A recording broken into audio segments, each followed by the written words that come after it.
नमस्कार बच्चों, हम पढ़ रहे हैं भाषा विकास या speech development. Speech development part 2 है ये, जिसमें हम पढ़ेंगे कि फैक्टर इन्फ्लुएंसिंग स्पीच डेवलपमेंट, भाषा विकास को प्रभावित करने वाले तत्व कौन से होते हैं।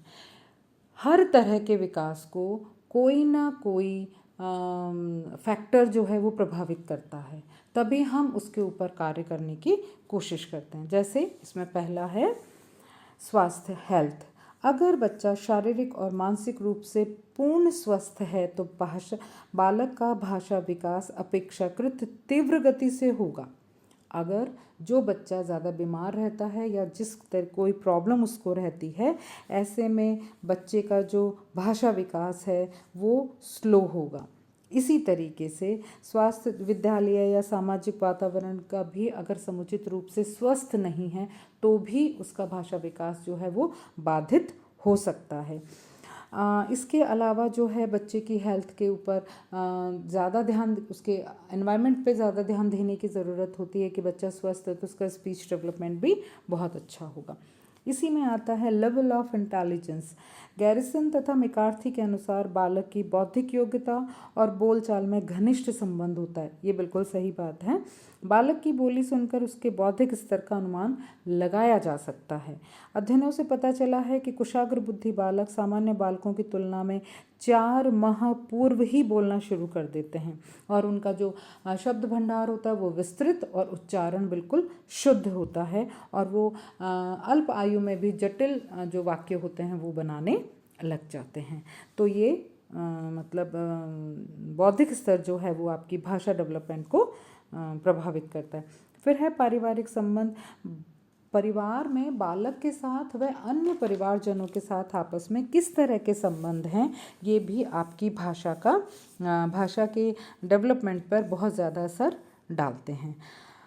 उसके बाद है सामाजिक एवं आर्थिक स्तर। बाल मनोवैज्ञानिकों के अध्ययन से स्पष्ट है कि जो बालक उच्च सामाजिक एवं आर्थिक स्तर वाले परिवारों में जन्म लेते हैं, पलते हैं, बड़े होते हैं, वो निम्न सामाजिक आर्थिक स्तर वाले बालकों की अपेक्षा भाषा में निपुण और कुशाग्र, और उनका जो उच्चारण का तरीका, जो बोलने का ढंग है, जो वाक्यों का और शब्दों का इस्तेमाल करने का तरीका है, बहुत अच्छा होता है। नेक्स्ट है लिंगगत विभेद, सेक्स डिफ्रेंशिएशन। ये जो चीज़ें हैं ये बालक मनोवैज्ञानिकों के अनुसार बालिकाओं और बालकों की अपेक्षा जो लड़कियां होती हैं वो लड़कों से जल्दी शीघ्र बोलना सीखती हैं और ग्रास्पिंग पावर उनकी ज़्यादा अच्छी होती है और उनके जो वाक्य होते हैं वो लंबे होते हैं, शब्द भंडार बहुत अच्छा होता है। लड़कों का स्लो होता है लेकिन बाद में गति पकड़ता है। फिर है प्रेरणा या इंस्पिरेशन। माता पिता, अध्यापक या आसपास के लोग या दोस्त अगर बच्चे को प्रेरित करते हैं तो बच्चा जल्दी बोलना सीखता है, अच्छा बोलना सीखता है और साफ बोलना सीखता है। संवेगात्मक तनाव, अगर इमोशनल टेंशन है जिन बच्चों के को, तो उनका जो भाषा विकास है वो बहुत स्लो और पुअर होता है।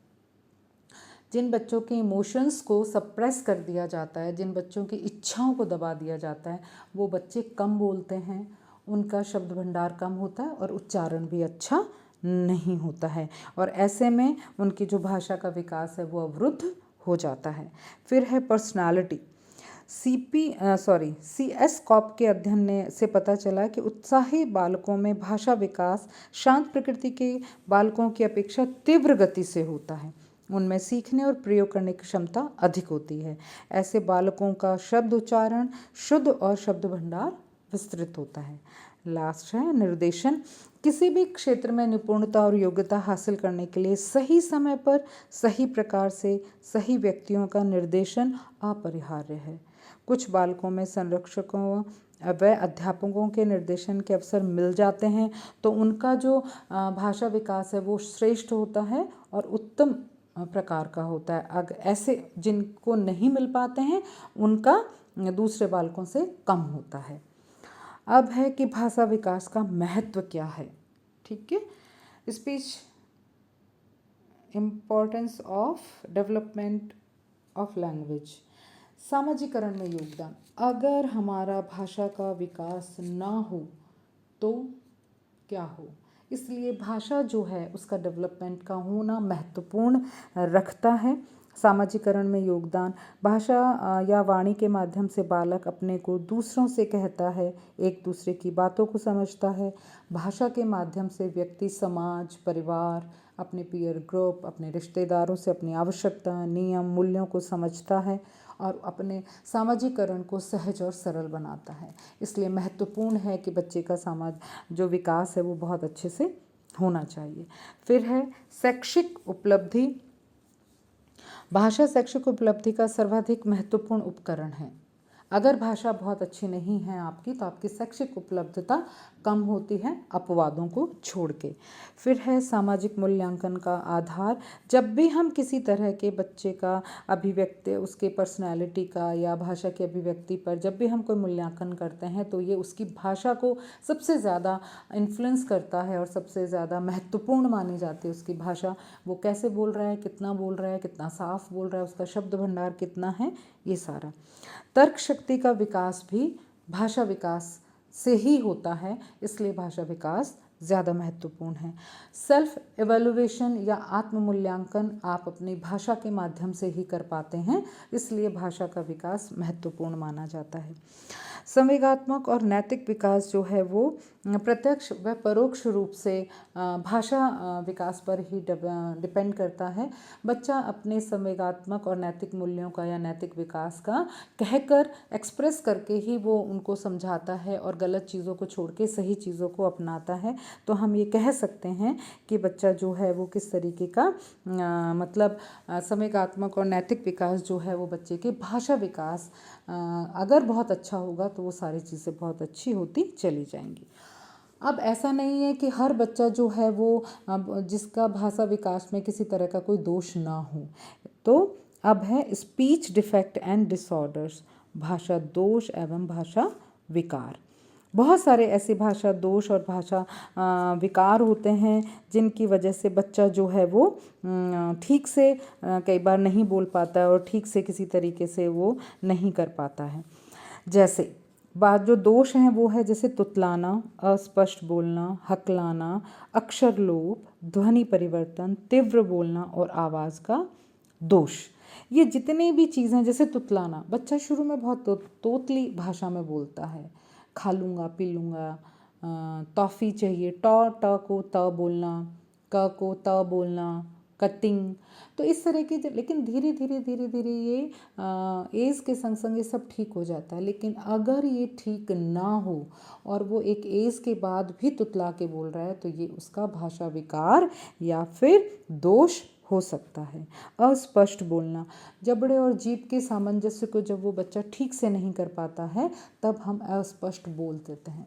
लेकिन अगर ये चीज़ें बचपन में हैं, छोटेपन में हैं, तब कोई दिक्कत नहीं है। लेकिन धीरे धीरे जब वो स्टेज निकल जाती है, अगर उसके बाद भी हैं, तब भी ये दोष और विकार बन जाता है।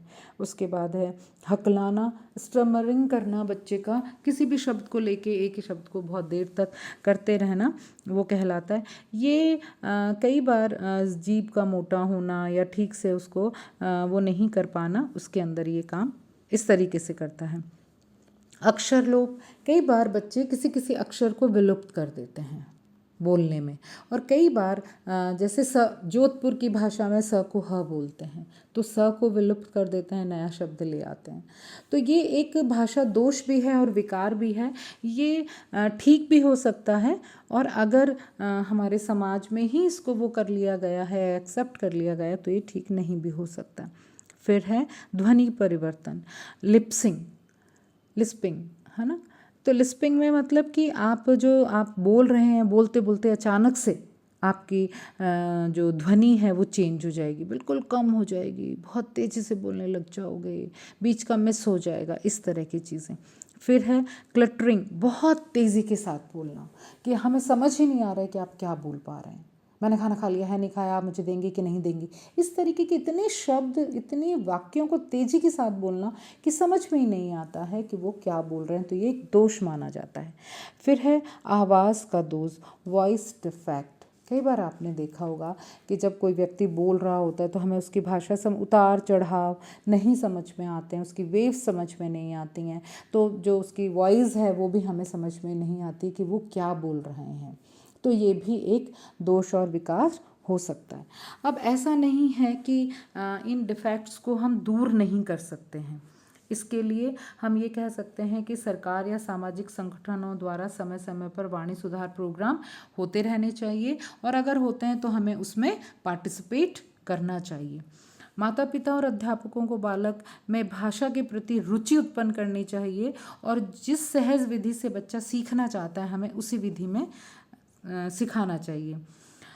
बच्चे को हकलाने से बचने के लिए बच्चे का एनवायरनमेंट इस प्रकार का हो कि बच्चा ज़्यादा से ज़्यादा बोलने की कोशिश करे और वातावरण शांत रहे। जैसे जैसे बच्चा बोलता है तुतला के, हकला के, बबलिंग करके, टर्मिंग करके, अगर इस तरह से बोल रहा है, अगर उसकी स्टेज पार हो जाती है तो हमें उसको निर्देशित करके उसकी प्रैक्टिस करवा के बार बार प्रैक्टिस अगर हम करवाएं तो बहुत सारे भाषा दोष जो हैं वो दूर हो जाते हैं। डॉक्टर, मनोचिकित्सक, मनोवैज्ञानिक, अध्यापक, इन सब से मिलना चाहिए अगर कोई बच्चा इस तरह के भाषा विकास या दोष से ग्रसित है तो, क्योंकि ये सारे ही लोग बच्चे की भाषा विकार और दोषों को दूर करने में सहायता करते हैं। अगर बच्चा कोई उच्चारण गलत कर रहा है तो तुरंत टोक के उसको मना करिए कि आप ऐसे मत बोलिए। और किसी भी तरीके का अगर बच्चा बोल रहा है और अगर हम उसको उस गलत उच्चारण पे भी अगर अप्रिशिएट करते हैं तो ये चीज़ें गलत होती हैं और बच्चे को वैसे ही आदत हो जाती है। तो बच्चों, हमने ये पढ़ा कि स्पीच डेवलपमेंट पार्ट 2 के अंदर कि स्पीच डेवलपमेंट को प्रभावित करने वाले कारक कौन कौन से हैं, फिर कि स्पीच डेवलपमेंट जो है वो किस प्रकार से हमारे लिए महत्वपूर्ण है, फिर भाषा विकास का दोष और विकार, फिर भाषा विकास का जो दोष और वो हैं उनको दूर करने के कौन कौन से उपाय होते